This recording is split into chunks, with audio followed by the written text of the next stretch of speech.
disampingkan melalui media-media bahwa persoalan-persoalan tanah Korea ini harus dibagi, harus ini yang berkuasa, harus ini. Tetapi sesungguhnya keputusan-keputusan hukum ini telah berada di dalam sebuah judeks fiksi, sebuah lembaga peradilan yang sudah menetapkan siapa yang lebih berkewenangan. Oleh karena itu, menyambung apa yang disampaikan oleh kuasa hukum daripada Tante Yuliana Konai, saya pikir adalah hal yang patut saya berterima kasih atas nama keluarga, karena beliau lebih mempertajam, menginformasikan kepada masyarakat bahwa benar ini adalah tanah yang dimiliki oleh Konai. Yang adalah dia menekankan bahwa persoalannya adalah persoalan internal, tetapi sesungguhnya seinternal apa yang kita hadapi, tetapi sudah memiliki kekuatan hukum. Itu ada putusan 160, ada putusan 20 kalau tidak salah, itu sesuai dengan hierarki atau tingkatan daripada keputusan-keputusan yang kita maksudkan. Pak Teddy atau Pak Martin Sulaiman Konai akan mempertajam Bapak Rudi Tanobesi yang mengatasnamakan Yuliana Lili alias Yuliana Lili Konai atau Yuliana. Nah, ini dalam hal ini kalau saya tidak lihat ya, yang saya lihat di YouTube atau yang fakta pada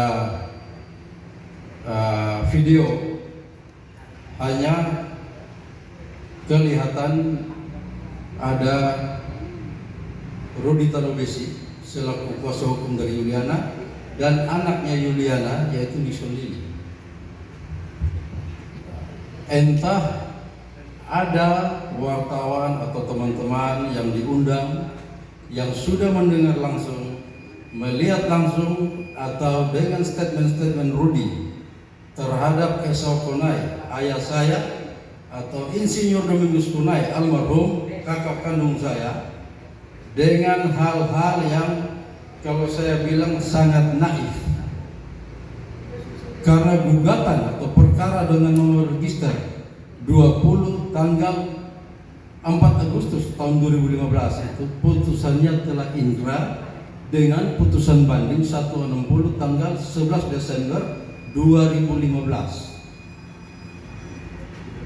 Nah, itu dengan pengacara atau kuasa hukumnya yaitu Rudi Tanobesi. Dan kalau Rudi Tanobesi masih bicarakan soal putusan 3171 atau putusan yang sudah lampau, atau menyatakan bahwa Esau Konai begini, Rudi Tanobesi tahu dalam perkara itu tidak. Mohon maaf ya, kalau dalam perkara nomor 20 bisa dilihat di sini, Rudi Tanobesi sebagai pengacara magang, saya kasih ingat dia, ini pengacara magang yang numpang benderanya Freddy Kloduk. Jadi beta ingatkan bahwa urusan warisan tanah suku tanah adat adalah patrilineal, garis kebapaan. Apalagi yang muncul dengan Rudi Tanobesi kemarin adalah Nixon Lili. Bapaknya Hendrik Lili datang dari Alor. Suruh dia cari Hendrik Lili kue warisan di Alor. Karena Hendrik datang ke Kupang tidak bawa tanah. Saya ingatkan dia baik-baik. Meninggal saja kubur kita tutup. Tidak boleh kubur di situ. Itu bukan warisan Hendrik Lili. Saya ingatkan, jadi Rudi Tanobesi kemarin memberikan pembodohan hukum terhadap Yuliana, maka terjadi jual beli yang dilakukan oleh Yuliana. Kalau seandainya kemarin dia tidak membuat statement bahwa ini warisan belum dibagi, lalu perkara ini kau tahu tidak? Atau karena pengacara magang dia tidak mengerti? Lalu dengan putusan ini, begitu kalau di pengadilan negeri Kupang, Freddy Kloduk mundur. Datang putusan nomor 160, putusan banding. Rudi ganti dengan kuasa hukumnya adalah Benyamin Tunggal. Pada di tingkat banding, putusan ini memperkuat putusan pengadilan negeri Kupang. Berarti amarnya menyatakan bahwa gugatan ditolak atau mereka tetap dikatakan sebagai pihak yang kalah.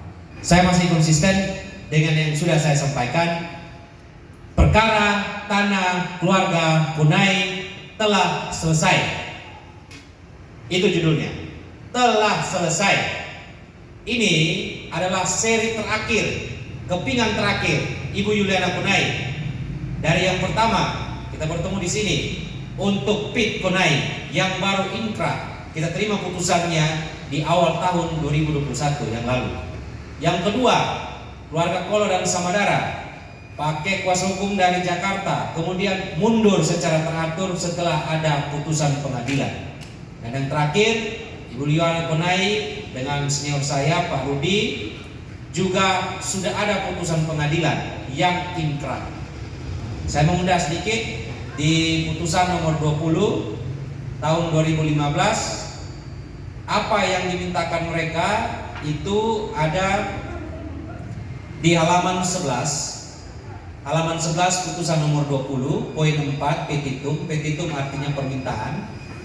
Menghukum dan memerintah kepada tergugat, dalam hal ini keluarga yang ada di sini, untuk segera menyerahkan harta warisan Yohanes Kunai almarhum dan Elizabeth Tamodok almarhumah berupa bidang tanah yang biasa dikenal sebagai tanah pagar panjang dan tanah Danau Indah yang telah tereksekusi sesuai berita acara eksekusi nomor 8 dan seterusnya tanggal 15 Maret tahun 96 dan berita acara eksekusi nomor 851 dan seterusnya tanggal 8 September 97 kepada para penggugat, dalam hal ini Ibu Yuliana Kunai yang tadi yang diwakili oleh rekan saya, untuk dilakukan pembagian secara proporsional berdasarkan putusan pengadilan ini kepada seluruh ahli waris dari para ahli waris pengganti Yohanes Kunai dan Elizabeth Tamodok bila mana perlu dengan bantuan pihak keamanan.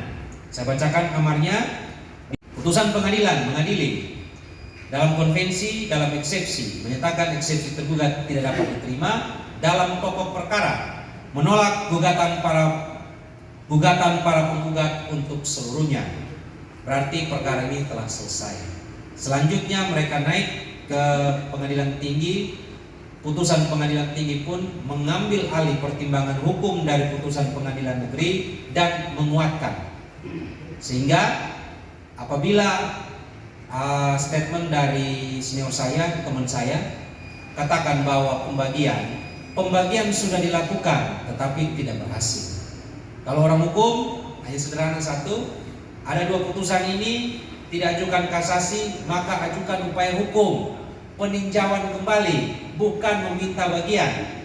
Lu sudah meminta bagian dan udah kalah, ada putusannya. Makanya yang seperti saya katakan tadi, perkara ini telah selesai. Orang hukum bicara hukum, upaya hukum itu kita mulai dari pengadilan negeri, pengadilan tinggi, kasasi, peninjauan kembali. Di sini sudah ada dua, pengadilan negeri, pengadilan tinggi, mereka tidak kasasi, maka ada yang terakhir, peninjauan kembali. Silakan, kita tidak bisa batasi orang untuk melakukan upaya hukum atau tidak, tetapi sepanjang tidak dilakukan dan prinsipnya permohonan peninjauan kembali tidak menghalangi eksekusi putusan kasasi Mahkamah Agung. Apalagi perkara ini telah berkekuatan hukum tetap. Saya tarik ke belakang sesuai dengan teman-teman yang ketiga. Perjalanan perkara ini kurang lebih sudah hampir 70 tahun. Dari tahun 1951. Hampir 70 tahun berjalan. Ada beberapa yang mungkin saya sampaikan. Jika hanya masih memegang data 20 atau 25 tahun yang lalu, mohon dibaca lagi. Perkara ini ada banyak. Itu hanya awal. Dia akan jalan terus, dan selama berjalan terus, saya boleh bangga karena senior-senior saya yang menangani perkara yang terdahulu, ataupun Pak Esau almarhum dan Pak Mingus, mohon dicatat, tidak pernah kalah. Sejak tahun 1992, 93 sampai hari ini tidak pernah kalah. Sekali lagi, mulai putusan 6593 yang menjadi dasar pijakan dari perkara keluarga Kunai, proses eksekusi 9697 sampai dengan terakhir di 2021, sekali lagi tidak pernah kalah.